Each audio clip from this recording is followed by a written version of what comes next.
Absolutely. Couldn't have said it any better myself. As we transition into, I guess, the closest game of the weekend, the women's basketball team, they win 64-57 in overtime against Ole Miss, coming off of they played Tuesday or Wednesday, correct? But coming off of like a massive win over Thursday. Yep. I'm sorry. Yeah. But coming off of like the biggest game of the year, the past weekend, they get a win Thursday in pretty high fashion. And then they go at Ole Miss, and the game goes to overtime. I mean, very unlike Dawn's squad, and I guess the biggest scare that we've seen since they were out on the West Coast. But Collyn, kind of talk me through that one. What did you see there?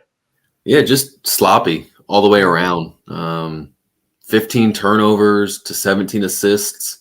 You only shot 3 of 11 from 3, 15 for 22 from the line. Granted, Ole Miss wasn't a whole lot better. They were 2 of 9 from 3 and 9 of 17 from the line. But you did enough to win. Good teams find ways. You're going to have clunkers. Every team. Georgia struggled with Kent State in football this past year for a stretch in the first half. You're going to have a clunker here and there.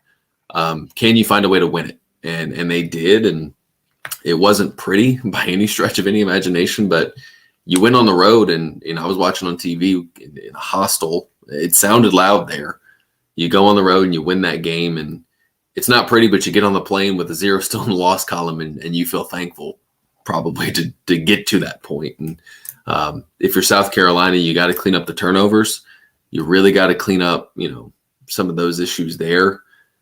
But if you do, you got a chance to finish this thing strong, and you got another tough test coming on the road again this week against Tennessee.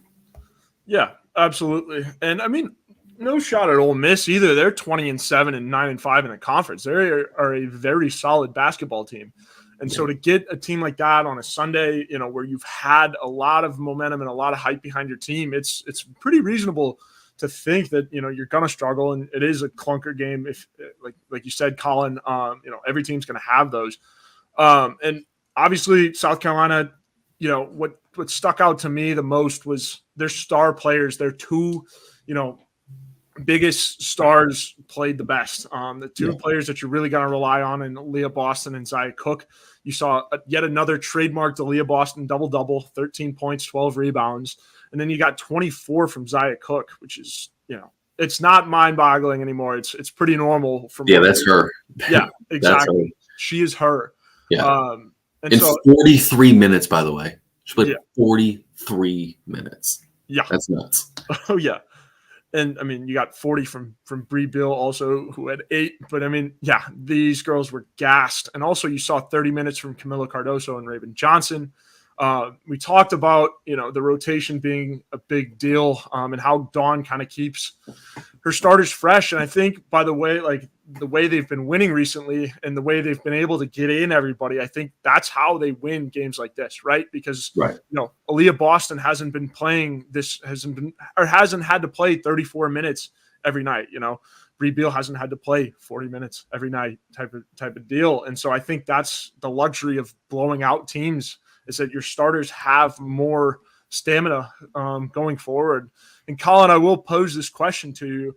Ooh. Does this change how we view the team going forward? Number one, undisputed number one overall. Do you think it'll change the view at all? I don't think so. Yeah. There will probably be people that look at South Carolina, because there always is, looking for any chink in the armor.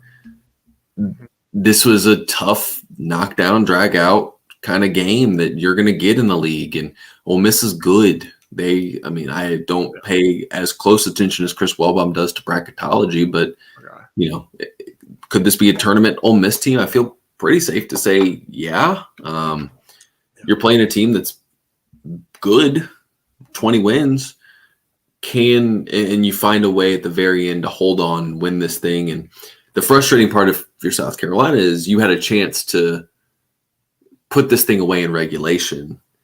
And I think Aaliyah missed 3 of 4 free throws.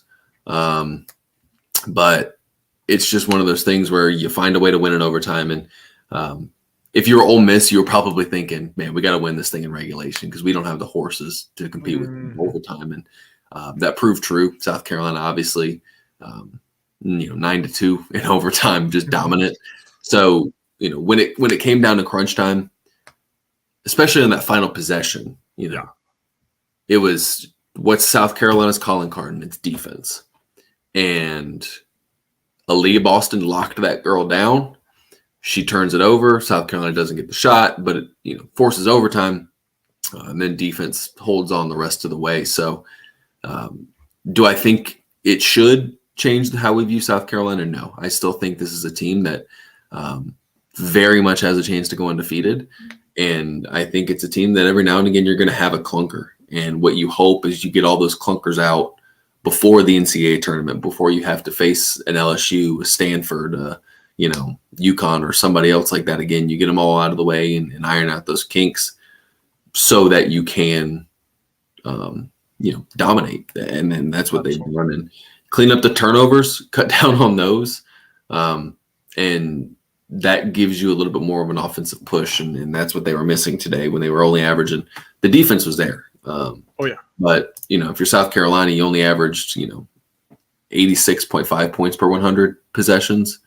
It's not what you need. So if you can up that and just, build offensively, then you got a shot to really do something and clean up everything that you've cleaned up. Yeah, absolutely. And I brought up Brian's comment because I agree. I think, if this team was going to lose a game, you would think they'd lose one. Obviously, they did their job today to keep the overtime or to keep the undefeated season intact. That's Dawn's squad is gritty enough to get that done and to grind it out to force overtime. And you're right, Collyn. I think Ole Miss would have wanted to win this thing in regulation. They didn't, and obviously we saw what happened in overtime. But I think a loss always helps a team. And like Dawn's going to treat this as a loss. They are definitely going to be working as hard as they would if this were a loss, if not harder, because Dawn, I credit to Dawn, she's very good at finding motivation internally or externally. And so this team today, talk about improvements, they weren't sharp from the free throw line, 68.2%. It's good, not great. It's something that they've struggled with all year and that definitely need to get better at. And they will, I would assume, come tournament time. They shot the ball 37.7%. Again, not great, but enough to get the job done. And going forward, you're going to need to tune that up. But, like I said, I think, they're going to treat this one as a loss, if you will. And Dawn's going to do exactly, what she would. If it were a loss, you go at Tennessee. That's another tough one, 7 p.m. game on ESPN. So another nationally televised game, another big one, against a brand, like a brand of the yeah, sport. Exactly. I was going to say the house that Pat Summitt built, right. Everybody knows about Tennessee women's basketball. And by golly, if they're going to have any motivation to knock off the undisputed number one overall and an undefeated team, they'll definitely have a lot of drive to do that. And so I think that's, your toughest test. And then you've got Georgia at home for senior day before you go into the SEC tournament. And, Tennessee's obviously it's the biggest test. Right. You got to win that game. Remaining, yeah. Yeah. Far and away. And because you don't know who you're going to face in the SEC or in the NCAA tournament. But as you look at the rest of what's left, there's not much left, if we're going to be completely and totally honest. Yeah. Tennessee, that road game there at a tough place to play. That's the one that's tough right now. If you're just like we're doing for the men's team, we're looking at where do the wins come down the stretch. Now you're talking about the women's, like, well, where are the toughest matchups? And right now, Tennessee is that. And then depending on what happens in the tournament, whether it's SEC or NCAA, that's still a couple weeks away for South Carolina. Yeah, absolutely. And senior day is going to be cool because you get to celebrate Aaliyah Boston's class, that really, really, really talented class. It's going to be really, really cool to see, that class.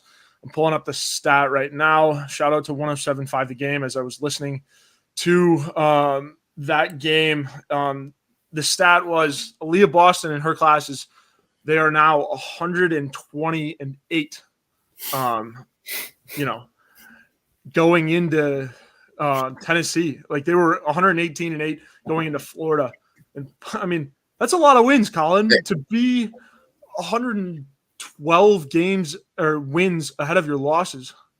That's pretty good. I'm not one of those sports cliche dudes. I hate sports cliches, even though, I'm a sports writer. But I subscribe to the winners win mentality of if you're a winner, you're going to win regardless of where you are. You are just going to find ways to do it. You're going to do the things you need to do to win the games. And, Aaliyah, Bree Beal, Zia Cook, I know those are the three main ones. I can't remember if there's anyone else. I don't know if Letitia Amir was in that class or not. Winners win, and all three of and every single one of those people in that class are winners. And that's just what it is. And winners. You look at the Super Bowl. Jalen Hurts was a winner in high school, was a winner in Alabama, was a winner in Oklahoma. Goes to the NFL. In 3 years, he's a winner. Yep. And you just winners win, man. And I've said it a ton, but winners freaking win. Yeah. 120-8 is just absolutely insane. That class, I just looked it up. Mm-hmm. Bree Beal, best defender in the country. Oh, yeah. This Aaliyah Boston girl, woman, Aaliyah Boston, National Player of the Year last year, if I'm not mistaken. Yeah. About to be. Potentially back-to-back. Zia Cook having a transcendent year as the lead guard for South Carolina. Mm-hmm. And now you're talking about Letitia Amir, who's been a pretty solid role player for this team, has started games for them in the past. Yeah. And then you're talking about Olivia Thompson, who's been kind of that unsung, vibes person on the bench for a really long time. So, that's a class that from the minute they got to South Carolina, they've been successful. And I don't know if you've heard me say this, but you know what winners do? Winners win. They win. Winners win. They win. So, that's a class that South Carolina went from great, because with, Asia Wilson, Elena Coates, and Alicia Gray, and Kayla Davis, and Ty Harris, and Destiny, that 19 class came in, and they went from great, truly great, to now you're talking about a transcendent program. Now you're talking about one of the, I hate the word dynasty, and I think that there's a lot of rules to be that, but you're talking about the apex, the true apex of the sport, that very few programs in women's basketball have been able to ascend to, and South Carolina is there right now, and that's really, really impressive to see. Yeah, absolutely. And I mean, I talked about it last week. With the starters not playing as much in these blowouts, it's just gonna keep replicating and keep going. The next class is already ready because they played in so many games, and I mean, that's how you become the example of the sport. And so I think it just keeps on moving. But shout out to that class. I don't know if they're the winningest team or winningest class in South Carolina basketball history. I'm sure our guy Wellbaum knows. Pretty doggone close. If they ain't. Yeah, exactly. 120-8 is absolutely bonkers. Absolutely bonkers.